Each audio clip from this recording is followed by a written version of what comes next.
se mostrarem de uma outra forma do que eles realmente são, né?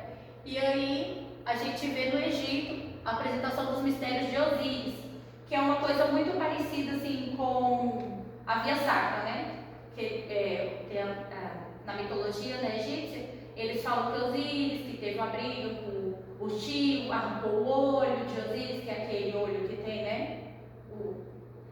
E aí as pessoas iam, né, até esses lugares, e aí os sacerdotes representavam esses mistérios de Osíris para contar para as pessoas que iam lá na manifestação para poder ler. E aí depois disso a gente vê já na Grécia, nos festivais de Dionísio, que eram aqueles festivais para celebrar o vinho, a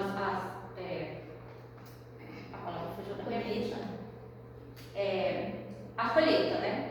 As colheitas, e aí eram três peças representadas, duas eram de tragédia e uma de comédia. E aí é quando a gente vê realmente o nascimento, como a gente diz, do teatro propriamente dito, porque ele veio do termo, né, grego teatro, que significa lugar de ver, que foi quando realmente teve um palco, uma arena, né, onde as pessoas representavam e tinha um público que podia assistir, né, as representações ali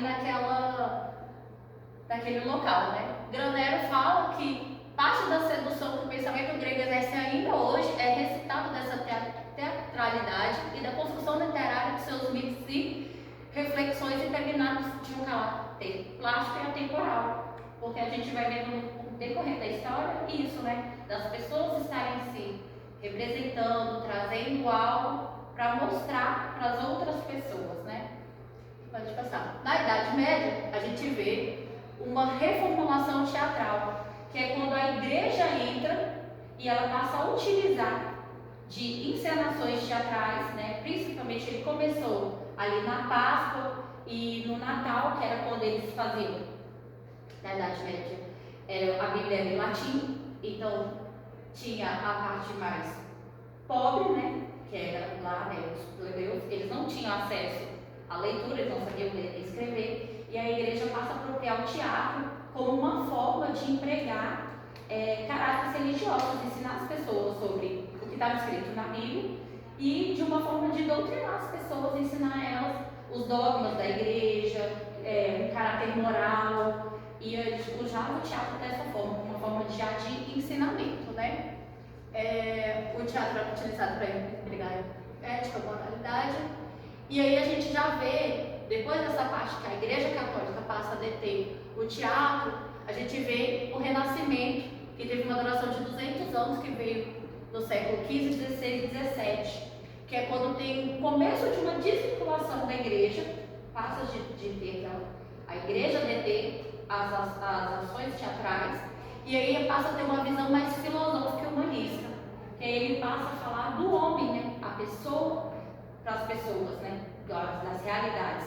Fala muito dos dramas burgueses, né? Ele teve um foco maior, né, nas principais cidades europeias, foi Paris, Londres, Madrid e Florença.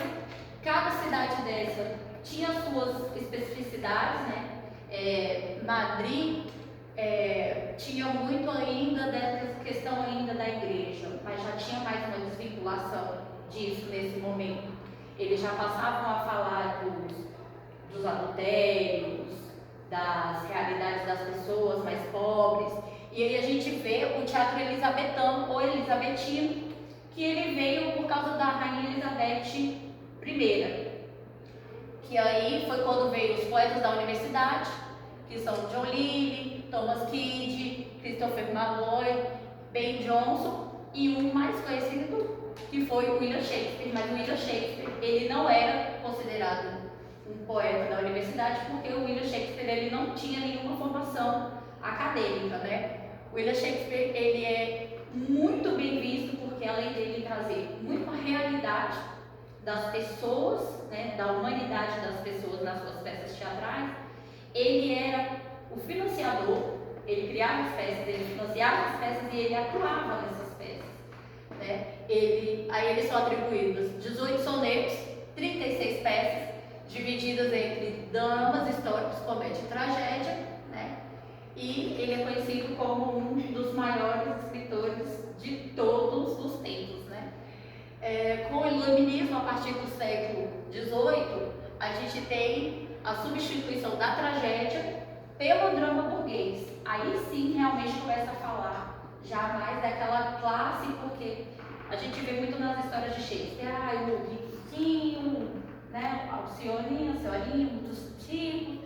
E já no drama burguês eles falam muito mais disso, né? Da realidade das pessoas, de que as pessoas têm um lado humano, de que as pessoas erram, de que as pessoas são sujeitas, a realidade que elas possuem.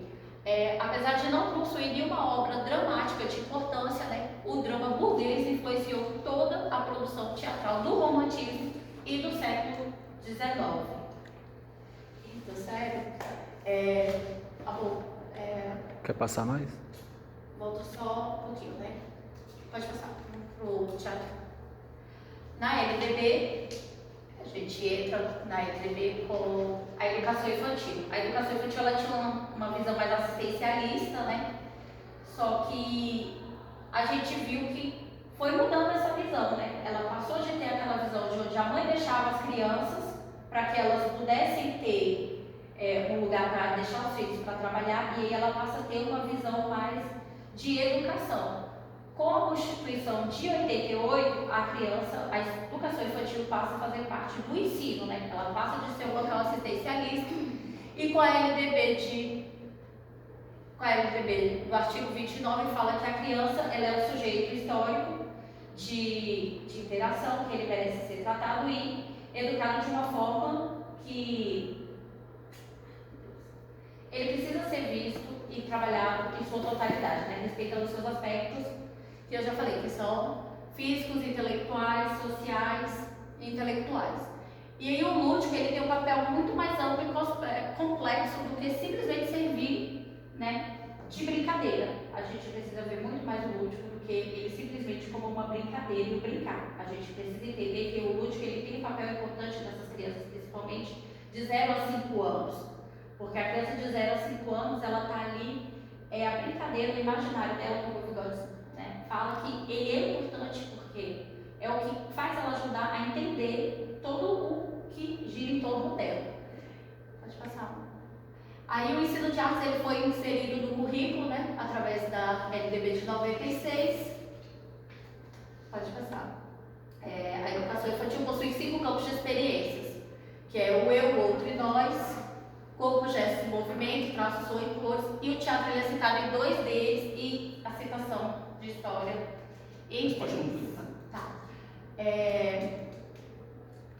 O teatro, eu vou ser breve, agora eu vou concluir. O teatro, o que acontece? O teatro, ele trabalha muito isso. A criança, ela imaginar, ela sair da realidade dela, ela passar a ver. O teatro, ele construiu muito a humanidade dessa forma, da sociedade poder ver o outro lado, uma outra perspectiva. Tanto o rico vê o lado do pobre, o pobre vê o lado do rico. Muito na idade da Revolução, na Revolução Industrial, teve muito isso, uma visão de voltar para aquelas pessoas que precisavam, né, ter uma outra visão da realidade, ser visto e ser visto, né, ver, mostrar para outros e ser visto através do outro.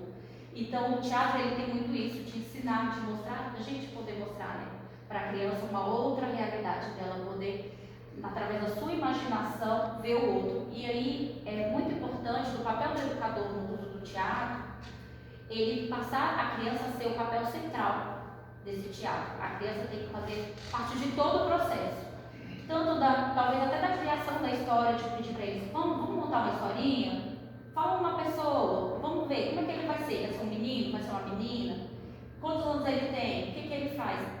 No processo criativo de construção do teatro, cenário, figurino, mesmo que seja dedoche, vamos fazer o dedoche e até a conclusão da peça teatral. A peça teatral ela não pode ser levada para a escola só em datas comemorativas. Vamos fazer uma pecinha no Natal, na Páscoa, no Coelhinho. Não, ele tem que ser levado para dentro da sala de aula para a criança desenvolver ali tudo. Tirar a timidez, auxiliar na verbalização, na questão de crianças pequenas, de 1 ano e 7 meses até 3 anos e 11 meses. é a parte da contação de história, de estimular ela a imaginação, porque ela não vai ter muito de representação teatral, mas ela tem muito do imaginário, de trabalhar nela. O Vygotsky fala muito disso no livro dele, que é Imaginação e Criação da Infância, que é a plasticidade mental da criança, que ali a gente vai moldando, é como se fosse uma massinha mesmo que a gente consegue moldar. E a gente precisa, como professor, estar muito focado nesse quesito, né? De ajudar a criança a estar ali se formando, né? Não só no seu aspecto de andar, de motricidade, psicomotricidade, mas também nela se reconhecer como sujeito de direito, de que ela tem uma identidade e que essa identidade precisa ser respeitada, que ela precisa respeitar o outro. Então, assim, para concluir, eu acredito sim que o teatro é uma ferramenta muito poderosa, não só para a educação infantil, porque como eu li muito, assim, muita informação, eu tentei resumir no máximo, tanto no meu TCC como agora na apresentação, como para a educação infantil, para o ensino fundamental, para a faculdade. Ele é muito importante, ele é uma ferramenta assim, poderosíssima mesmo, né? E eu queria muito agradecer, né? Desculpa ter extrapolado, né, o tempo, mas é porque é um tema excelente, maravilhoso, né? Eu poderia passar uma noite inteira falando sobre isso, porque foi uma coisa assim que, antes de eu escolher o tema, eu já tinha imaginado no teatro, uma discussão com o Maluco Gutenberg, né?